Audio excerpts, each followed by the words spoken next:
Welcome friends to our channel Sumit Jaiswal the financial information मैं आपको channel के ऊपर प्रोवाइड कराता हूं। आज हम बात करने वाले हैं दोस्तों हम कैसे इंडसइंड बैंक से इंस्टेंट पर्सनल लोन के लिए अप्लाई कर सकते हैं। अगर देखिए आप लोन लेना चाहते हैं इंडसइंड बैंक से तो सारा लाइव प्रोसेस आपके लिए यहां पर शेयर करने वाले हैं। ठीक है, ये एक रिव्यू रहने वाला है। और दोस्तों अगर जो लिमिट मिलती है इस चीज का ध्यान रखिएगा, आपके केस में इंटरचेंज हो सकती है, जो नहीं है कि सेम लिमिट में आपको कम या ज्यादा भी मिल सकती है as per your eligibility. Eligibility क्या कहती है? आपकी उम्र 21 से 60 साल के बीच में होनी चाहिए। साथ में दोस्तों आपकी जो तनख्वाह 15,000 रुपए से ऊपर होनी चाहिए, सैलरी या फिर सेल्फ एम्प्लॉयड आप होने चाहिए। ये जो लोन मिला है दोस्तों हमारे ही यूजर का है, विदाउट इनकम प्रूफ मिला है उनको। सारा प्रोसेस वैसे आपको बता देंगे, किसी प्रकार की बैंक स्टेटमेंट भी वैसे नहीं पूछी है, लेकिन हाँ कुछ केसेस में पूछी जा सकती है। ये बैंक ने खुद ही क्लियर कर रखा है। ठीक है, बाकी जो प्रोसेस है वो आपको शेयर कर देते हैं। सही लगता है तो दोस्तों आप अप्लाई करके चेकआउट कर सकते हैं। हम जिनका लोन अप्लाई कर रहे हैं वो सैलरी कैटेगरी में आते हैं, उनका जो सिविल है फिलहाल 751 है। बाकी प्रॉपर डिटेल्स मैं आपको इस वीडियो के अंदर जो है शेयर कर देता हूं।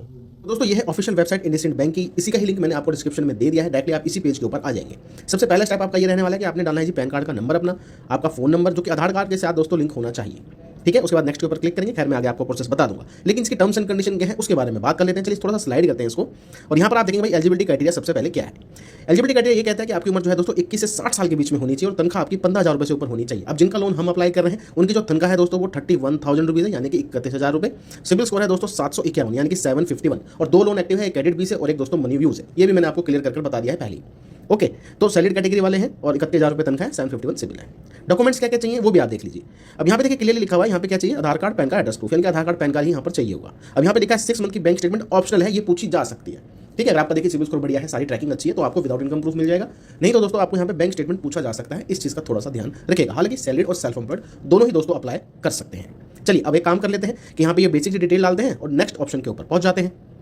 अब जैसे दोस्तों आप पैन कार्ड की डिटेल डालते हैं तो ऑटोमेटिकली कुछ चीजें यहाँ पे फिल हो चुकी है, जैसे कि यहाँ पैन कार्ड का नंबर आ चुका है, लास्ट नेम भी आ चुका है और यहाँ पे फर्स्ट नेम नहीं आ रहा है, ये आपको खैर डालना पड़ेगा। ठीक है, आपके केस में क्या पता आ भी जाए तो फर्स्ट नेम हो गया, लास्ट नेम हो गया, पैन कार्ड का नंबर। ठीक है, उसके बाद नेशनलिटी बतानी है, जेंडर बताना है कि आप मेल है कि फीमेल है, डेट ऑफ बर्थ आपको बतानी है और दोस्तों बताना है एम्प्लॉयमेंट टाइप। एक बार मैं इसको देख लेता हूँ कौन कौन से ऑप्शन अवेलेबल है। तो यहाँ पर दोस्तों आप देख सकते हैं सैलरी भी ऑप्शन अवेलेबल है, बिजनेस यानी कि सेल्फ एम्प्लॉयड और सेल्फ एम्प्लॉयड प्रोफेशनल, क्योंकि ना तो हाउस पर्सन को लोन देंगे, ना ही रिटायर को देंगे, ना ही स्टूडेंट को देंगे। तो अगर आप इन तीनों कैटेगरी में आ रहे हैं तो दोस्तों आप लोन के लिए अप्लाई कर सकते हैं। तो चलिए बेसिक सी जानकारी है, इसको यहाँ पर डाल देते हैं। दोस्तों इसके बाद पूछा जाएगा कि भाई आपको कितने लोन की रिक्वायरमेंट है। अब मिनिमम 30,000 रुपीज है, अप टू 5 लाख रुपीज तक आप ले सकते हैं। अब ये स्लाइडर है, इसको इंटरचेंज आप कर सकते हैं। अब मान लीजिए आपको भैया 50,000 की रिक्वायरमेंट है तो आप 50,000 रुपए सेलेक्ट कर सकते हैं। 2 लाख की है तो 2 लाख डाल सकते हैं, या 5 लाख की है तो 5 लाख की डाल सकते हैं। ठीक है, टेन्योर आपको 12 महीने के लिए चाहिए या फिर भाई 24 महीने के लिए चाहिए, 18 महीनों के लिए, वो आप यहाँ पे सेलेक्ट कर सकते हैं। सब कुछ इंटरचेंजेबल है। तो हम यहाँ पे 1.5 लाख रुपए की अमाउंट सेलेक्ट करेंगे। ठीक है, पूरे 4 साल के लिए। ठीक है, यानी कि 48 महीनों के लिए हम यहाँ पे सेलेक्ट इसको करने वाले हैं। अब जैसे नेक्स्ट के ऊपर क्लिक किया है तो बैंकिंग रिकॉर्ड के हिसाब से दोस्तों यहाँ पर क्या है, एड्रेस आ चुका है कि ये पूछा जा रहा है कि आप इसी एड्रेस पर रहते हैं। तो हमारा तो बिल्कुल करेक्ट है इनका, तो यस करेंगे। अगर आपका ऑल्टरनेट है तो आप नो करके एड्रेस मैनुअली फिल कर सकते हैं। ठीक है, तो ये एड्रेस पूछा जा रहा है घर का, जो कि आपको डालना है। अब देखिए दोस्तों इसके बाद डालनी है जो एम्प्लॉयमेंट डिटेल, कंपनी का नाम शेयर करना है। अगर मान लीजिए भाई आप ऐसी कंपनी में काम करते हैं जिसका नाम अवेलेबल नहीं है तो आपने अदर ऑप्शन चूज करना है, इन्होंने बता रखा है। ठीक है, प्राइवेट कंपनी है, पब्लिक लिमिटेड है, वो आपको शेयर करना है। इंडस्ट्री टाइप बताना है, भाई सर्विस प्रोवाइड करती है या फिर कोई मैन्युफैक्चरिंग यूनिट है, ये बताना है। उसका एड्रेस आपको लिखना है और भैया पिन कोड यहाँ पर लिखना है। ठीक है, अब दोस्तों उसके बाद आपको बताना है यहाँ पर ऑफिशियल ईमेल। अब देखिए या तो जीमेल आप डाल सकते हैं अगर वर्क कर जाए, अगर मान लीजिए वर्क ना करे फिर आपको प्रॉब्लम हो जाएगी। तो उसके लिए दोस्तों एक ईमेल अवेलेबल है, इसका आप ट्राई कर देख सकते हैं क्योंकि 99% ये काम कर जाता है। और ये दोस्तों ईमेल है प्रोटोन मेल। ठीक है जी, क्योंकि यहाँ पे डोमेन आपको गूगल याहू नहीं मिलता, प्रोटोन नाम से ही मिलेगा या फिर प्रोटोन मेल मिलता है। दोनों ऑप्शन अवेलेबल है, आप कोई भी चूज कर सकते हैं। जैसे आप गूगल में अकाउंट बनाते हैं वैसे आप इस ईमेल में अकाउंट अपना बना सकते हैं। तो इसको यूज कर लीजिएगा, आपका काम दोस्तों हो जाएगा। उसके बाद बतानी है भैया डेजिग्नेशन की, आप यहाँ पे सेल्स में है या फिर कोई एग्जीक्यूटिव है, ठीक है, या मैनेजर है, वो बताना है। कितना साल हो गया इस कंपनी में काम करते हुए, वो बताना है। वर्क एक्सपीरियंस कितना हो गया, कितने सालों से आप काम कर रहे हैं, वो बताना है। जैसे 4 साल, 5 साल, 2 साल, इस प्रकार से। कम्युनिकेशन एड्रेस बताना है, या तो इस कंपनी का एड्रेस डाल सकते हो, ठीक है, या फिर दोस्तों आप अपने घर का एड्रेस भी डाल सकते हो। लैंडलाइन नंबर टाइप कंपनी का है कि घर का है, और वो भैया आपको नंबर यहाँ पे शेयर करना है। ठीक है दोस्तों, तो ये बेसिक सी डिटेल है, ये आपको डालनी पड़ेगी क्योंकि यहाँ पे आपको लैंडलाइन का नंबर देना ही पड़ेगा क्योंकि एस्टेरिक मार्क लगा हुआ है। ओके, अब जब सारी डिटेल शेयर कर दी है तो दोस्तों यहाँ पे लोन का जो है अप्रूवल निकल कर आ गया है 1,21,810 रुपये का। ठीक है, यानी कि 1,21,810 रुपये का अप टू दोस्तों हम लोन ले सकते हैं। मिनिमम 30,000 और मैक्सिमम 1,21,810 रुपये। टेन्योर 48 मंथ चूज कर रखा है, इसको आप इंटरचेंज कर सकते हैं 12 महीने, 24 महीने या जितनी की भी आपको रिक्वायरमेंट हो। क्योंकि देखिए अगर 48 महीने के लेंगे तो ब्याज डेफिनेटली ज़्यादा लगेगा, लेकिन ईएमआई उतनी ही कम हो जाती है। ठीक है, और अगर आप 12 महीने के लेंगे तो ब्याज आपका बचेगा और साथ में भी ईएमआई आपकी बढ़ जाती है। चलिए रेट ऑफ इंटरेस्ट वगैरह भी चेक कर लेते हैं। अब दोस्तों इनकी प्रोफाइल के हिसाब से जो ये लोन है, ठीक है, 1,21,810 रुपये का, तो ये 48 महीनों के लिए सेलेक्ट किया तो ईएमआई आ रही है 3,540 रुपये की। ये इसी तरीके से पे कर सकते हैं। रेट ऑफ इंटरेस्ट बैंक का लगा है, ये 17.50%।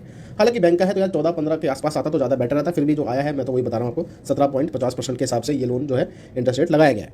ईएमआई 3,540 रुपये की है। अब यहाँ पे प्रोसेसिंग फीस और जीएसटी चार्ज नहीं लग रहे।